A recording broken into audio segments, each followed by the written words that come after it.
Uncovering the hidden agenda. Well, my mother used to say to me, Kevin, listening is not waiting for your turn to speak.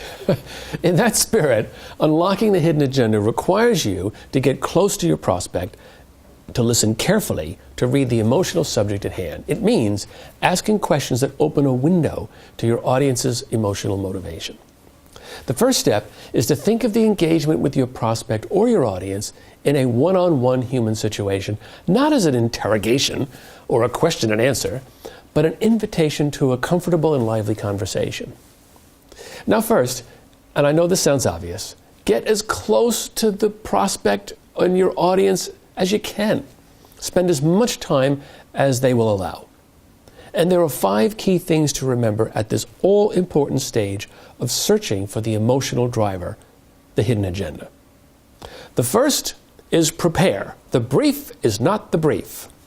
Second, be receptive. Third, think like a shrink. Fourth, listen in the right way. And fifth, ask the right questions. Prepare. The brief is not the brief.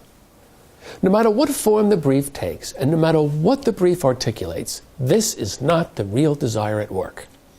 The hidden agenda is the basis upon which the pitch will be really decided.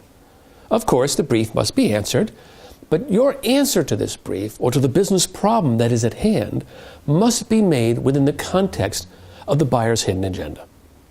Be receptive. One of the things that is common to most pursuits is the company or people that are doing the pursuing thinks it's all about them and how to get across all of the wonderful things that make you different. It's not about you. Put the focus squarely on the audience, the prospect to whom you are pitching, and importantly, don't put them on the spot, but put them in the spotlight. Be mindful of your body language, and of course, the moment you meet them, turn the tables and allow them to speak and make them feel comfortable. Think like a shrink.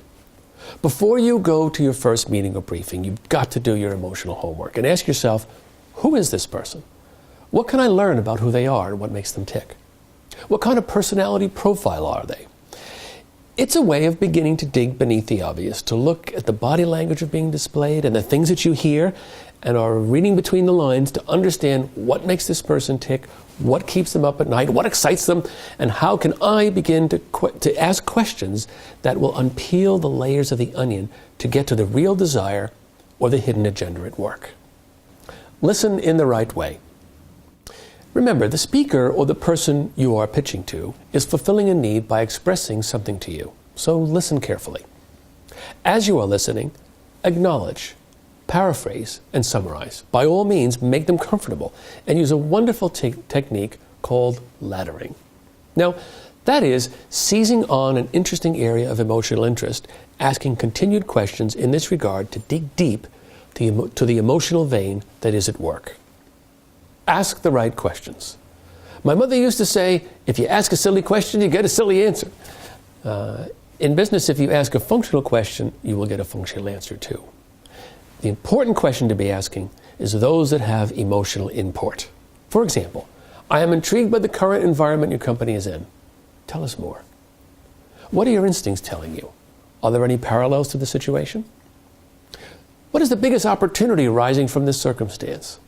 Or how do you feel the company is feeling about it all? These kinds of questions, as you can see, are not functional. Of course, you'll need to ask functional questions, of course, to understand the business and other details of the brief at hand. But the most important questions, that is the basis upon which the decision will be made, are emotional. Kids say the funniest things. Now, spend time with everyone. Not only do the young people have a lot to say, but junior people of the organization are very quick and very eager to speak about the organizations that they are a part of. Now, here are some questions on the basis of the 3 hidden agendas that we saw earlier. Let's begin with need. These questions will spark your prospect's desire to express what concerns them. For example, what keeps you up at night? What stands in the way? What might set your plans back? Now, here are some questions on the basis of values. These questions will ignite a buyer whose self and company are guided by a sense of purpose based on their value system. For example, Do you believe there is a common value system in your company? How much do you think these beliefs will drive your solution? What would you say is your company's noble calling? And finally, questions in the area of want. These questions, of future forward types of questions, draw out a confident prospect who has his or her eye on the future. For example, what are you creating that didn't exist before? What would you like to be known for in 5 years from now? If you had a corporate dream, what would it be? What frustrates you about how quickly your organization is getting to its goal?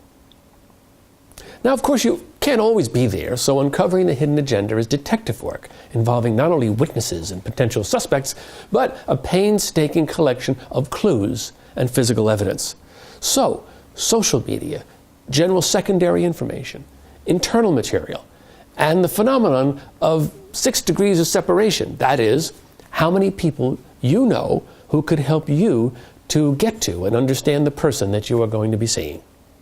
So remember this. The search for the hidden agenda is the search for desire. It is rarely in evidence. You will need to put on a special antenna to receive these signals. What is required is emotional insight, human sensitivity, thoughtfulness, empathy, and very good listening skills. And remember, the brief is not the brief. Be receptive, think like a shrink, listen in the right way, and ask the right questions.